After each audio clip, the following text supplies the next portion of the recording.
धन है तो हमको मिल जाना चाहिए ना। भगवान जो दिया वो कम ना दिया। इंद्र ने दूसरा गुरु बना लिया, उसके 3 मुख थे, इंद्र से भाग लेता था, असुरों को देता था। क्रोध आ गया इंद्र को, उन्होंने तलवार उठाकर तीनों सिरों को काट दिया। ब्राह्मण हत्या माथे चढ़ गई, ब्राह्मण हत्या माथे चढ़ गई। और ब्राह्मण हत्या जब माथे चढ़ी, इंद्र ने सोचा क्या करूं। एक कमल की डंडी के अंदर इंद्र जाकर छुप गए। नारद जी ने कहा कब तक छुपे रहोगे, ब्राह्मण हत्या तो पीछा छोड़ने वाली नहीं है। एक काम करो, इस ब्राह्मण हत्या को 4 जगह पर बांट दो। पहला, पृथ्वी को ब्राह्मण हत्या का भाग दिया तो पृथ्वी का बंजर भाग ब्राह्मण हत्या का भाग है।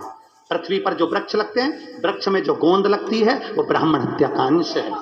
इसलिए भगवान के प्रसाद में गोंद नहीं डलती, क्योंकि इसमें ब्राह्मण हत्या का अंश रहता है। गोंद के लड्डू का भोग भगवान को नहीं लगता, क्योंकि इसमें ब्राह्मण हत्या का अंश रहता है। दूसरा भाग दिया जल को, जल के ऊपर जो फेन रहता है वो ब्राह्मण हत्या का अंश है। तीसरा भाग दिया अग्नि को, अग्नि की जो ऊपर नीली लपट रहती है वो ब्राह्मण हत्या का अंश है। चौथा भाग दिया स्त्री को, स्त्री का रजस्वला होना ब्राह्मण हत्या का अंश है। 4 स्थान पर बांट दिया। इंद्र वापिस सिंहासन पर जाने